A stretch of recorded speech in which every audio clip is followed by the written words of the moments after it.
Assalamualaikum warahmatullahi wabarakatuh. Kami dari kelompok 7 akan menjelaskan mengenai problem politik di tingkat lokal.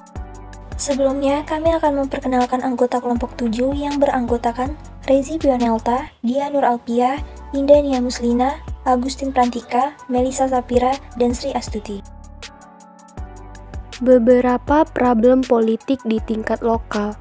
Yang pertama, korupsi di beberapa daerah. Semaraknya korupsi di daerah merupakan efek samping otonomi daerah. Peluang dan modus operandi korupsi yang terjadi di daerah akibat dari otonomi daerah dan desentralisasi berimplikasi pada pergeseran relasi kekuasaan pusat, daerah maupun antar lembaga. Beberapa hal krusial yang ditimbulkan kebijakan otonomi daerah dan desentralisasi kekuasaan antara lain, yang pertama, terbukanya peluang bagi praktik manipolitik yang dilakukan kepala daerah untuk memperoleh dan mempertahankan dukungan legislatif. Yang kedua, pemanfaatan berbagai sumber pembiayaan oleh anggota legislatif sebagai sarana kepada partai politik serta keinginan memperkaya diri. Yang ketiga, peluang korupsi semakin terbuka dengan adanya yang dikeluarkan pemerintah pusat dan daerah. Menurut KPK, korupsi di daerah dilakukan melalui modus berikut. Yang pertama, modus DPRD. Dilakukan dengan cara memperbesar anggaran untuk tunjangan dan fasilitas anggota dewan, menyalurkan dana APBD bagi anggota dewan melalui yayasan fiktif, memanipulasi perjalanan dinas, menerima gratifikasi, dan menerima suap. Yang kedua, modus penjabat daerah. Dilakukan dengan cara pengadaan barang dan jasa pemerintah dengan memarkup harga dan mengubah spesifikasi barang, penggunaan sisa dana tanpa dipertanggungjawabkan dan tanpa mengikuti prosedur, penyimpangan prosedur pengajuan dan pencairan dana kas daerah, manipulasi sisa APBD, manipulasi proses pengadaan atau perizinan atau konsesi hutan, gratifikasi dari APBD penampungan dana daerah, bantuan sosial tidak sesuai dengan peruntukannya, menggunakan APBD untuk keperluan keluarga dan kolega. Akar dari fenomena korupsi di beberapa daerah memiliki kaitan dengan sistem politik patrimonial yang mendukung tumbuh kembangnya praktik dinas politik pada kekuasaan pemerintah daerah. Tercatat beberapa kepala daerah yang terlibat kasus korupsi memiliki hubungan keluarga dengan pemegang kekuasaan, dan beberapa lagi diantaranya masuk dalam lingkaran modus korupsi seperti yang KPK analisis di atas. Maraknya praktik korupsi di beberapa daerah tentunya melemahkan spirit desentralisasi yang ada pada dasarnya ialah mendekatkan negara pada rakyat. Namun yang muncul adalah nilai paradoks dari desentralisasi. Selanjutnya, sektarianisme dan separatisme Aceh. Problem yang terkait desentralisasi dan otonomi daerah adalah sektarianisme dan separatisme beberapa waktu lalu di Aceh. Salah satu geliat pergolakan di politik Bumi Rencong adalah menguatnya sentimen sektarianisme yang memunculkan gerakan separatisme. Gerakan Aceh Merdeka atau GAM adalah salah satu bukti geliat gerakan sektarianisme dan disintegrasi. Namun, geliat sektarianisme di Aceh memiliki akar sejarah yang panjang. Bermula dari perjanjian Indonesia dengan Aceh tentang otonomi Aceh, pada Pancasila rakyat Aceh yang mayoritas beragama Islam menghendaki lain, yakni Indonesia berasaskan Islam. Aceh diperkenankan melakukan kanun atau tata peraturan daerah yang diperbarui dengan mempertimbangkan sejarah dan adat istiadat rakyat Aceh. Otonom yang diberikan khusus Aceh juga menyangkut pengelolaan sumber daya alam. Berdasarkan otonomi khusus Aceh, Aceh memiliki kewenangan atas sumber daya alam di laut teritorial sekitar Aceh dan berhak menguasai 70% hasil semua cadangan yang ada dalam sumber daya alam. Kasus Aceh di atas adalah contoh pertarungan modal simbolik, kultural, dan historis. Pihak Aceh memiliki alasan untuk memberontak dan meminta otonomi, dan pihak Negara Kesatuan Republik Indonesia juga memiliki alasan ideologis untuk mempertahankan Negara Kesatuan Republik Indonesia. sektarianisme dan separatisme Papua. Problem sektarianisme dan separatisme juga terjadi di Papua, termasuk salah satu daerah yang meminjam istilah Soekarno menjadi daerah modal bagi Indonesia. Kekayaan alam dan tumbang bumi Papua sangat banyak, namun wilayah Papua dilanda kekacauan dan konflik horizontal.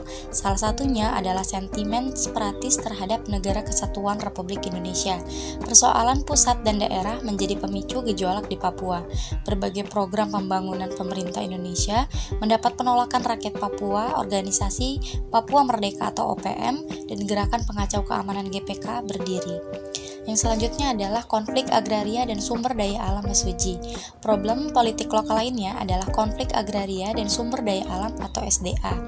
Kasus ini terjadi di Kecamatan Mesuji, Ogan Komelir Ilir, Sumatera Selatan pada tanggal 21 April 2011. Warga Mesuji bersengketa dengan perusahaan perkebunan sawit tentang lahan. Bentrok ini memakan korban warga sipil. Bentrok diawali penganiayaan serta pembunuhan terhadap Syafi'i dan Macan di Blok 19 kebun PT SWA pada Kamis pagi. Mereka ditemukan dengan luka-luka mengenaskan, termasuk telinga yang dipotong dan leher tergorok. Selanjutnya, selain di Kecamatan Mesuji, Sumatera Selatan, kasus serupa terjadi di Kabupaten Mesuji, Lampung. Peristiwa di Lampung, tepatnya di lahan PT Silva, terkait perbedaan pemahaman antara warga dengan perusahaan tentang perizinan. Yang terakhir atau E, konflik agraria dan sumber daya alam Bima. Konflik lahan juga terjadi di Bima, Nusa Tenggara Barat tentang terkaitnya pemberian izin kepala daerah setempat kepada perusahaan yang melakukan pertambangan. Akibat pertambangan over ofensif, muncullah dampak negatif, yakni rusaknya lingkungan masyarakat, padahal kebijakan penambangan seharusnya dilakukan secara harmonis dan mempertimbangkan kelestarian lingkungan. Masalah pokok lingkungan hidup adalah pemanfaatan sumber daya alam dan melestarikannya. Berdasarkan teori di atas, ada 3 hal yang menyulut konflik, yaitu kepentingan, kekuasaan, dan ideologi. Kesimpulan. Terdapat beberapa poin penting dalam kesimpulan. Yang pertama, korupsi di beberapa daerah semaraknya merupakan efek samping dari otonomi daerah. Selanjutnya, peluang dan modus operasi korupsi yang terjadi akibat dari otonomi daerah dan desentralisasi berimplikasi pada pergeseran relasi kekuasaan pusat, daerah, maupun antar lembaga.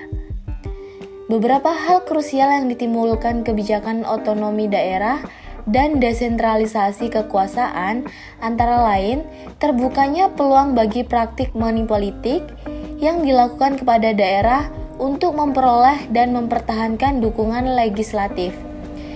Pemanfaatan berbagai sumber pembiayaan oleh anggota legislatif sebagai sarana kepada partai politik serta keinginan mempercayai diri.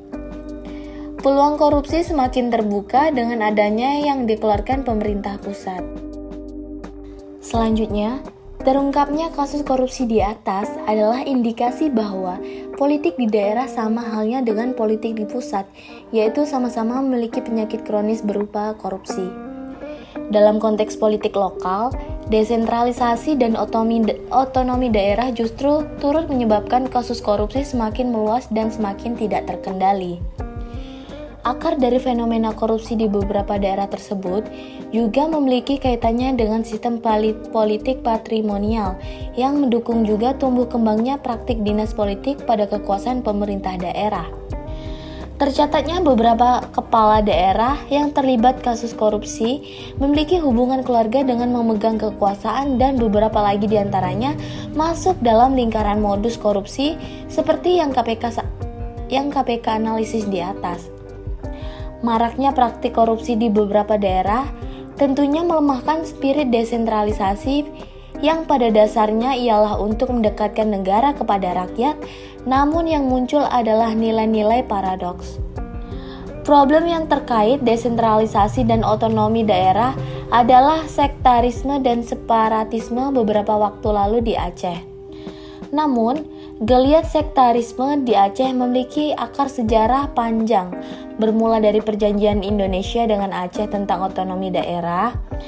Aspirasi pemisahan diri dari NKRI memotivasi gerakan Hasan Tiro diperkuat munculnya sentimen nasionalisme Aceh berkaitan dengan konstruksi identitas Aceh yang berdasarkan pada etnik, bahasa, kultur, sejarah, dan geografi.